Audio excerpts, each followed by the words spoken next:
Milujem knihy. Najviac milujem knihy, aj audioknihy. Podľa rodičov som sa naučila čítať na novinách veľmi rýchlo a ako náhle som objavila písmenka, tak som okamžite začala zhrňať všetky knihy, ktoré u nás doma boli.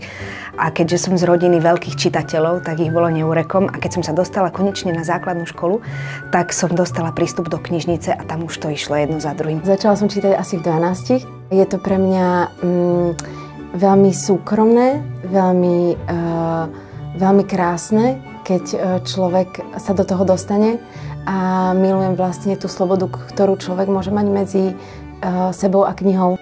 Ja som si zvyčajne vždy bral 5-6 kníh na dovolenku a čítal som. No ale už na tie dovolenky nechodím.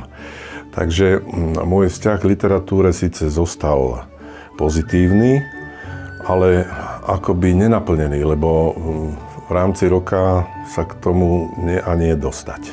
No a z tohto dôvodu je účasť v takýchto projektoch pre mňa veľmi užitočná, lebo vlastne tým pádom pri tej literatúre akoby ostávam.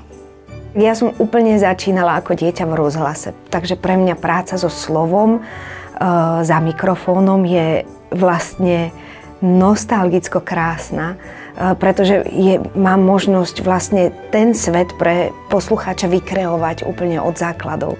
Aj keď sa tomu venujem a venujem sa tomu roky, je to vždy náročné a ťažké. Možno, že je to nejaká istá forma zodpovednosti, že človek hovorí slova niekoho iného. Zrazu to tak všetko nejakým spôsobom obsiahnuť a zdeliť zrozumiteľne len hlasom, tak to je výzva. Herci, každý jeden je osobnosť. Snažíme sa k tomu pristupovať takým spôsobom, aby aj herec mal svoju tvorivú invenciu, ktorú mu nechávame, aby prúdila. A chceme, aby to bolo aj od toho herca istým spôsobom autorské, lebo je to autorské dielo, ktoré vytvára. Tu v týchto kratších poviedkách, v kratších tvároch sa človek môže vyblázniť. Takže my hlavne používame ľudí, ktorí sa vedia blázniť, chcú sa blázniť a chcú takto sprostredkovať ten príbeh čo najlepšie. Počuť svoju poviedku načítanú je úplne fantastický pocit. Je to niečo neopísateľné. Počuť, ako ožívajú tie postavy. Zrazu to znie, ako keby som to ani nenapísala ja. Ako by to bolo niečo úplne iné. Oveľa dokonalejšie, samozrejme.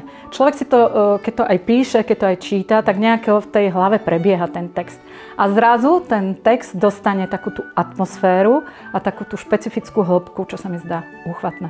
Ja som mal zimomriavky, viackrát som bol dojatý počuť, ako načítava vaše dielo niekto takýmto spôsobom, vdychuje tomu život, dáva tomu úplne iné emócie, alebo často možno dokáže prejaviť tie, ktoré ste tomu chceli dať vy, je niečo špeciálne, tak dúfam, že vás to osloví.